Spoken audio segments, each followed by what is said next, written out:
Academic Dean Sir, HODs, Principal, all faculty member.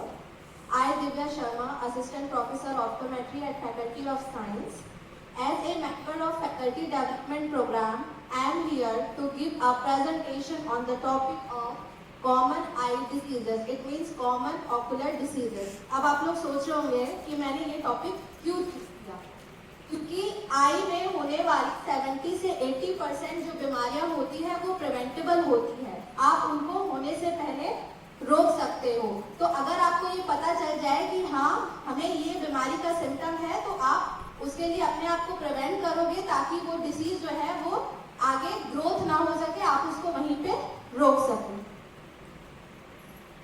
तो सबसे important ये है कि आई का केयर क्यों इम्पॉर्टेंट है। जैसा कि आप सब जानते होंगे कि जो हमारी आई है वो हमारी बॉडी का सबसे सेंसिटिव ऑर्गन मानी जाती है। ये आई में छोटी से छोटी बीमारी जो है वो आगे चल के बहुत बड़ा रूप ले लेती है, इसलिए बहुत इम्पॉर्टेंट है कि आप उसको पहले ही प्रिवेंट कर लीजिए। आप ये जानते होंगे कि हमारे ब्रेन का ज़्यादातर पार्ट जो है वो विजन के लिए यूज किया जाता है। उसके अलावा टेस्ट, स्मेल, टच, ये सब का जो कॉम्बिनेशन है वो भी हमको ब्रेन के थ्रू पता चलता है। इंट्रोडक्शन। तो आप जैसे कि जानते होंगे कि आई में होने वाली जो बीमारियां हैं वो डे बाय डे इंक्रीज होती जा रही है। किस वजह से? पॉल्यूशन की वजह से, डस्ट की वजह से, और सबसे इम्पॉर्टेंट हमारी फूड हैबिट की वजह से। आप सभी जानते हैं कि आजकल जो फूड है वो हेल्दी नहीं मिलते और बहुत कम लोग हैं जो हेल्दी फूड्स खाते हैं। तो उसकी वजह से क्या होता है, हमको बहुत इजीली एज रिलेटेड होने वाली जो ऑकुलर डिसीजेस है वो इजीली हमको लग जाती है। तो सबसे पहले मैं आपको बताऊंगी कैटरेक्ट के बारे में। आप लोग जानते हो कि मोतियाबिंद आप लोग सब जानते हैं कि नहीं? हाँ, तो मोतियाबिंद को कैटरेक्ट कहते हैं। कैटरेक्ट जो है वो एज रिलेटेड बीमारी होती है जो हर पर्सन को 40-50 के बाद आनी है, लेकिन अगर आप अपने आप को प्रिवेंट कर लोगे तो ये बीमारी जो है वो इजीली आपको नहीं लगेगी, एक एज के बाद ही आपको लगेगी। कैटरेक्ट बेसिकली होता क्या है? आपको पता होगा कि हमारे आई में एक नेचुरल लेंस होता है जो ट्रांसपेरेंट होता है। लेंस का काम क्या होता है? जो इंफिनिटी से लाइट रेज आती है उसको कन्वर्ज करके हमारी रेटिना में फोकस करता है। रेटिना में जो है इमेज की इन्वर्टेड इमेज फॉर्म होती है। आप सब जानते होंगे कि रेटिना कैमरा की तरह एक्ट करता है, वो इमेज कैप्चर करके हमारे ऑप्टिक नर्व के थ्रू ब्रेन में उसको सेंड करता है और ब्रेन में हमको पता चलता है कि ये इमेज जो है किसकी है। तो वो जो लेंस है उसमें ओपेसिटी हो जाती है। ओपेसिटी जो है वो मसल की होती है।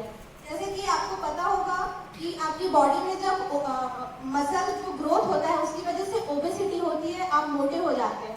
उसी तरीके से क्या होता है कि हमारा जो नेचुरल लेंस है उसमें ओपेसिटी हो जाती है और लेंस को पूरी तरीके से जो मसल है वो ढक लेती है। समय के साथ जो है ये प्रोसेस बढ़ती जाती है और एक टाइम के बाद क्या होता है कि आपका जो नेचुरल लेंस है वो पूरी तरीके से मसल से ढक जाता है, जिसको बोलते हैं कैटरेक्ट। तो मैं आपको कुछ चीजें बताऊंगी कि आप कैसे पहचाने कि आपको मोतियाबिंद हो रहा है। जैसे कि आप सभी जानते होंगे कि आपकी जो ये पुतली होती है जिसको हम प्यूपिल बोलते हैं, ये ब्लैक कलर की होती है। आपने देखा होगा आपके आई में जो सेंटर ब्लैक पोर्शन होता है जिसको बोलते हैं प्यूपिल, वो ब्लैक कलर का होता है। लेकिन अगर आपको कैटरेक्ट डेवलप हो रहा है तो वो ब्लैक ना दिखे, हल्का व्हाइटिश दिखेगा, जिसको बोलते हैं IMSC, इमैच्योर सेनाइल कैटरेक्ट। लेकिन अगर आपको वो सेंट्रल पोर्शन बहुत ज्यादा वाइट दिख रहा है, एकदम वाइट, तो उस कंडीशन को बोलते हैं MSC, मैच्योर सेनाइल कैटरेक्ट। तो इस कंडीशन में आपको क्या करना चाहिए? अगर आपको पता चल रहा है कि आपको IMSC डेवलप हो रही है तो आपको अपनी फूड हैबिट चेंज करनी है, हेल्दी चीजें खानी है और धूप से बचना है, क्योंकि इसकी वजह से जो मस्कुलर ग्रोथ है आई में वो बहुत ज्यादा जल्दी होता है।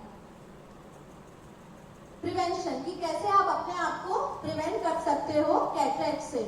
आपको विटामिन A, C और E रिच फूड खाने हैं। विटामिन A आपको मिलेंगे कैरेट में, स्पिनच में और टोमेटो में। उसके बाद विटामिन C आपको मिलेंगे ड्राई फ्रूट्स, नट्स में। और विटामिन E आपको ऑयल रिच फूड में मिलेंगे, जैसे आलमंड्स, नट्स और सरसों हो गए, उसमें आपको विटामिन E मिलेंगे। और सबसे अच्छा आई के लिए होता है वो है ओमेगा 3 फिश से। तो जो नॉन वेजिटेरियन है वो फिश खा सकते हैं, उससे आपको ओमेगा 3 फैटी एसिड मिलेगा।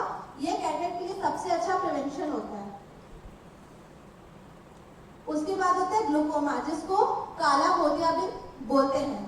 ग्लूकोमा के केस में क्या होता है, जैसे कैटरेक्ट सर्जरी जब हम करते हैं तो उसमें हम लेंस को चेंज कर देते हैं, आर्टिफिशियल लेंस लगा देते हैं, तो उसमें क्या होता है कि हमारी नजर जो है वो वापस से आ जाती है। पर ग्लूकोमा एक ऐसा केस है कि एक बार इसमें जब नजर चली गई तो चली गई, वापस नहीं आती है कोई भी सर्जरी से, चाहे आप कुछ भी कर लो। इसीलिए इसको बोलते हैं काला मोतियाबिंद। तो ये समय के साथ क्या होता है कि आपकी जो ऑप्टिक नर्व है, जो सिग्नल ब्रेन में ट्रांसमिट करती है, उसको पूरी तरीके से डैमेज कर देता है। मैं आपको बताऊंगी कि ग्लूकोमा में बेसिकली होता क्या है। आपको पता होगा कि हमारे आईबॉल में दो टाइप के लिक्विड होते हैं। पहला होता है एक्वस ह्यूमर, जो कॉर्निया और लेंस के बीच में होता है। दूसरा होता है विट्रस ह्यूमर, जो आपके लेंस और रेटिना के बीच में होता है, जो आईबॉल का शेप मेंटेन करके रखता है। हमारी आईबॉल गोल क्यों है? कुछ नहीं है, उसमें जेली लाइक स्ट्रक्चर है, जिसको बोलते हैं विट्रस ह्यूमर।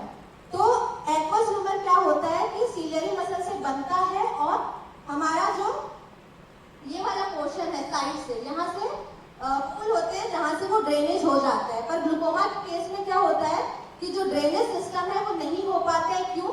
पॉल्यूशन की वजह से, डस्ट की वजह से उस होल में ब्लॉकेज हो जाता है।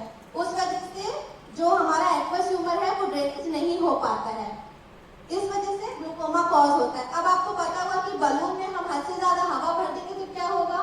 बलून एक टाइम के बाद फूट जाएगा। तो इसमें भी वही होता है कि ड्रेनेज ना होने की वजह से वो जो लिक्विड है वो अंदर ही भरा रहता है, और कहाँ पे इफेक्ट करता है, कहाँ पे दबाव डालता है? आपके पर्दे पे दबाव डालता है, और एक टाइम के बाद क्या होता है, वो फट जाता है और आपकी ऑप्टिक नर्व पूरी डैमेज हो जाती है।